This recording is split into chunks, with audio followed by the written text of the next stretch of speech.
Good morning, everyone, and happy 4th of July. Thank you for joining us for this video service of the First Unitarian Church of Alton. On the 5th day of July 2020, I am Robin Berkeley, and our speaker today is Eric Johnson. We acknowledge that we create this service on Illinois lands colonized by white Europeans through the labor of enslaved Africans. We invite you to remember the heritage of the land that holds you in your location today. We welcome everyone in this online home of comfort, spirit, justice, and hope. We are Unitarian Universalists. We begin our worship with a prelude by our accompanist, Joy Heft.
The Serenity Prayer is written by the American theologian Reinhold Niebuhr.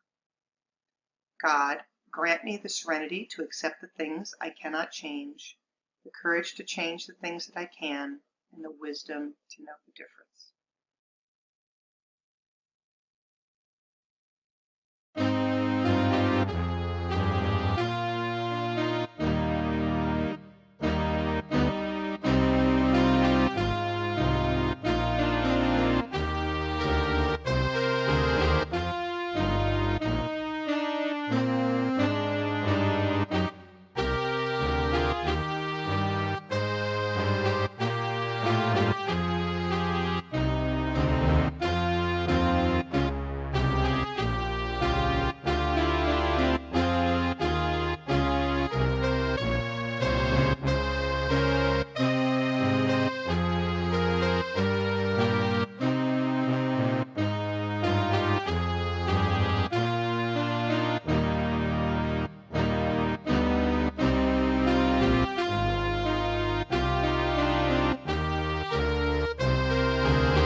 This reading is from exotic India, and it is called The Wrathful Guardians of Buddhism, Aesthetics and Mythology by Nitin Kumar.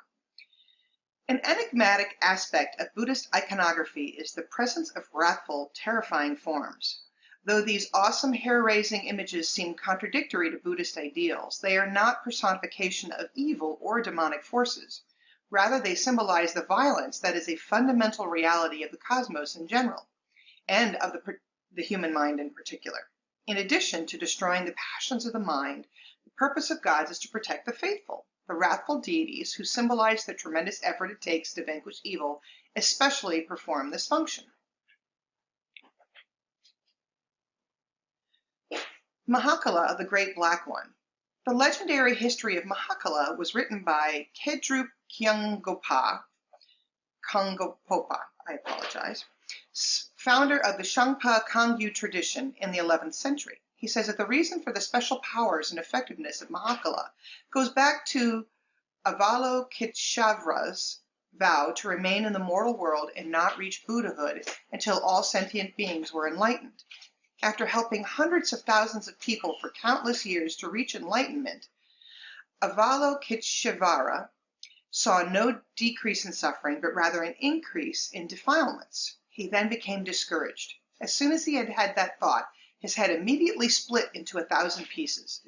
Amitabha, one of the 5 transcendent Buddhas, put the pieces back together and made 11 heads, telling Avalokiteshvara to make the same promise again, but to keep it better. Accordingly, out of Avalokiteshvara's 11 faces, 10 are peaceful, but 1 is wrathful, representing Mahakala. Avalokiteshvara, saddened, fell unconscious for 7 days, after which he thought that the world's suffering souls needed results in a hurry without excessive effort. He then wished to turn himself into a wrathful deity in order to defeat more rapidly and effectively the obstacles to the happiness of others. With this thought, the letter hum in dark blue color came out of his heart. That hum became Mahakala. It is not without significance that in the mantra Om Mane Padme Hum, the symbol Hum invokes energetic powers. The birth of Mahakala was followed by an earthquake, and with one voice the Buddhas in the heaven declared that he would have the power to grant all wishes if the wishes were honest and good. Mahakala was the personal tutelary deity for the Mongol ruler Kublai Khan. His terrifying imagery ultimately derives from the angry form of the Hindu god Shiva, known as Bhairava. In Tibetan iconography, he typically has 1 head with 3 bulging eyes. His eyebrows are like small flames, and his beard is made of hook-like shapes. He can have 2 or 6 arms. The essential nature of Mahakala in the Tibetan pantheon can be gauged from the fact that he is worshipped as the protector of the tent. Because of the nomadic nature of the Tibetan people, much of their life is spent in arduous and hazardous travel, complicated by the general hostile environment they live in. During their sojourns, they use the tent as a temporary abode, making it a very important part of their lives. He is also unquestionably the most vital Dharampala, since every monastery, no matter what the order, has a shrine devoted to this deity. I apologize for all the mispronunciations. Our second reading is from the book Love and Justice by Reinhold Niebuhr, 1954. The essay, Is Stewardship Ethical? Is Stewardship Ethical? Most ethical theory in the Christian Church is based upon the assumption that it is possible to make society ethical by socializing the individual, by placing an inner check upon the expansive desires and lusts of each single person, and thus making him a perfect fit to participate in social enterprise without taking undue advantage of others. It is not surprising that the Church should hold to this assumption, for it is essentially the attitude of Jesus. He believed in the kingdom of God, in an ideal society, but he expected to create such society by regenerating individuals until they would have a completely social attitude toward their fellow men, until they would be thoroughly dominated by the passion of moral goodwill. He did not participate in any political or economic program designed to strip the powerful of their strength or the privilege to divest themselves of their perquisites in the interest of his kingdom of love. It would not be difficult to prove that this ideal is still and will remain the absolute ideal of social life. It is the final ideal because the individual is never completely ethical if he must be restrained by external restraints from pursuing ends detrimental to society. And society is not fully socialized if it must use force rather than suasion to bring the individual into conformity with its own ends. The recognition of this ideal must not, however, tempt us to regard the socialization of the individual through educational and religious suasion as an adequate means for elimination of the injustices and inequities of modern society. The assumption that these means are sufficient gives the whole moral life and theory of the Christian church a note of unreality, not to say hypocrisy. The fact is, Christianity, or any other religion, or for that matter, any rational or educational force, has never developed a sufficient number of individuals with so perfect a passion of love as to change the main facts of history.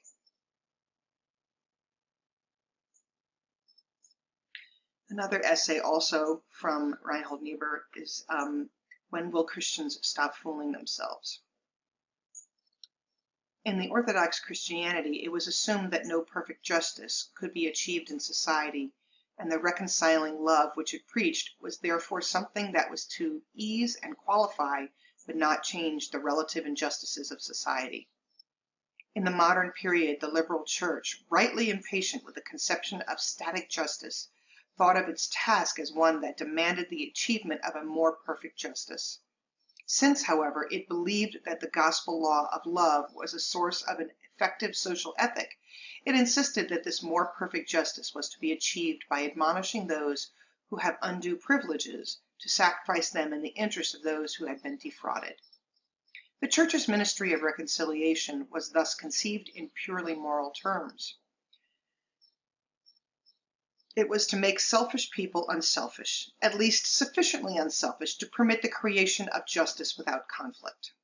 Only a few years ago, a leader of the social gospel movement wrote a book in which he deplored the increasing temptation to solve the problem of justice by political means.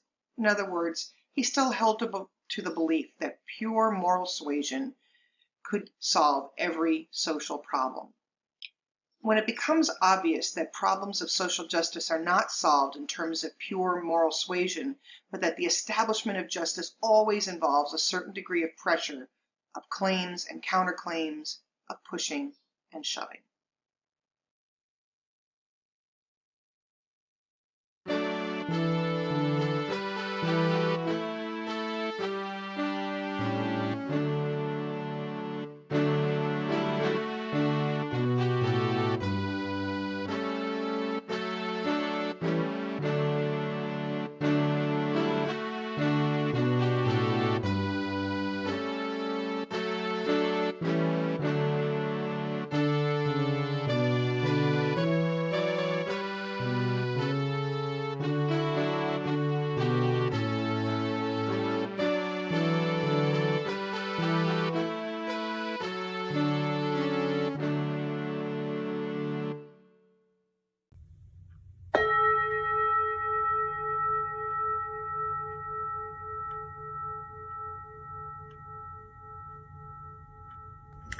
My name is Eric Johnson.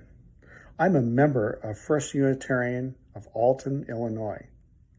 I'm also a human services caseworker for the state of Illinois, and I work in East St. Louis. In the past, I was a United States Navy Reserve chaplain and also a hospital and hospice chaplain. These are tough times for our religious people. In looking over our principles and purposes, I'm hard-pressed to find a single one that is not under direct attack or being challenged by what is happening in our nation right now. Systematic and institutional oppression against people of color, LGBTQ, religious minorities, and immigrants. Our justice system is under attack by our very own government. Our democracy is also threatened by our very own government. Our environment is in extreme peril because the regulation of our government is gone. Capitalist cabals own a huge and control a huge part of our nation. If I were of a certain religious bent, I honestly would think that end times are at hand. It's bad, and I think we need to accept that. I don't say that to overwhelm you. I know I'm already overwhelmed, but recently I've been thinking a lot about what I can do. What is my response to all of this? What is the response to all of this that preserves me as a Unitarian Universalist? What is a way that I can act in all of this that preserves my faith and even strengthens it, even when its roots are being shaken? How do I affirm the inherent worth and dignity of a Trump supporter, of a person who refuses to wear a mask, of someone who carries an AR-15 to our state capitol in order to gain his freedom to do whatever he wants, even if it endangers other people? I know I struggle to give that person inherent worth and dignity. I honestly wish them ill, and I know that's wrong of me. But this morning I'd like to share two things that might allow insights towards action. When I was working in a hospice as a chaplain, one of the biggest lessons I learned was that of doing something, a job or an action, and that is a measure of success against helplessness. You see, death prevents us with profound helplessness. We can't control it, and we can't wish it away. It makes us feel helpless. When I was with a family, I would always give the kids a job or something to do, an action. Children don't have the emotional capacity or stomach to digest grief and sorrow on that scale. They just experience the grief or helplessness without anything to mitigate it. Raw nuclear helplessness. But tell a child to take a box of Kleenex around and give folks a fresh tissue, and the child is doing something, and they are no longer helpless. Getting grieving adults a new tissue becomes a measure of success. It also works for adults. I was with a woman one time and her sister drew her last breath. Not seconds after she died, her sister started vacuuming the room because her family would be arriving soon. I admit that it was hard to stay present at the bedside of a woman who had just passed with an ancient Hoover vacuum sweeper roaring next to me. But I stayed calm and I stayed still. After about 30 minutes, I'm not kidding, the woman stopped vacuuming and sat on the bed next to her sister and let her emotions flow. Doing something, a job, an action, as a measure of success in the face of helplessness. I feel helpless right now. I feel helpless to ensure that the values of my Unitarian Universalist faith endure and survive this unbelievable time. I don't feel compassion, peace, calm, or serenity. I feel rage. I feel like going after these expletive deleted. But I know that's not my faith or the way I want to be. It's not what Mr. Rogers would do. At home, I have a number of Tibetan paintings which are called tankas. I have 3 Buddhas. You can see one actually right behind me. One of the 14th century Dalai Lama, a mandala one, but then I have 3 tankas depicting wrathful characters. They look like what we would call demons. 2 are of a female deity named Pandin Yamo, and my favorite one is of a large wrathful character named Mahakala. I love the story of Mahakala. Avalokiteshvara, who is a Buddha of compassion, basically a Jesus figure, makes a vow to not obtain total enlightenment for the cycles of birth and death and suffering until all beings can come with him into enlightenment. As a UU, I so resonate with this. Talk about making a stand for inherent worth and dignity. But Avalokiteshvara works for eons at his task and seemingly gets nowhere. In fact, it seems to be getting worse. This literally makes his head explode into 1,000 pieces. But then the Buddha of infinite light, Amitabha, comes to the shattered Avalokiteshvara and reassembles him, putting his head back together with not one face, but 11. 10 of those faces are compassionate, loving, and kind. But one, the last face, is wrathful. And that is the face of Mahakala. Avalokiteshvara fell unconscious for 7 days. When he came to, he realized that suffering beings needed a faster means of delivery from suffering sometimes, that delusion must be bound, that ignorance must cut through with the sword of wisdom and truth, that there needs to be a tough love character involved. And so Avalokiteshvara became incarnate in the wrathful manifestation of Mahakala. So even for a Buddha of compassion, there comes a time when the bullshit has to stop, when push comes to shove, when tough love comes into play. As we approach the time for our offering, give what you will, for you are a generous people. If you are giving towards your pledge or giving with cash, we encourage you to use the offering envelope in your pew, if you could get it. But just pop it in the mail for now. Doing so will help us to meet our financial responsibility to you at the end of the year. This morning's offering will most sincerely and gratefully be received. May it be given lovingly. If you like, you may contribute to First Unitarian of Alton on GiveLify. Otherwise, please consider contributing to the church during this time. Thank you.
I hope that this time of reflection was fruitful for you. Perhaps you will share the fruits of your labor with someone significant to you. Also, I invite you to post your thoughts in the comments of this video. If you haven't done so already, go ahead and subscribe to our YouTube channel while you're here. We have a few announcements. Number one, we are asking people who are willing to step up to volunteer. We are looking to fill some board positions, so please contact any of the board members, Sandy Shaner, Jennifer Lewis, or Aidan Liam, to see if you would be interested in participating as a member of the board. Contact church members if you have any questions or issues or concerns. You will see phone numbers and contact information in our Church This Week email. You can also reach out on our Facebook page or simply call another congregant or a board member if you have any questions. If you're interested in receiving our weekly email, please send your contact details to church@firstuualton.org. And if you have any questions, let us know. We're looking forward to reconnecting with everybody as soon as we're able in a face-to-face context. To close our service, we usually extinguish our chalice. However, I just realized I don't have a single candle of any type in my home. So to close us out, I'm going to ring the gong one more time and say our words of closing.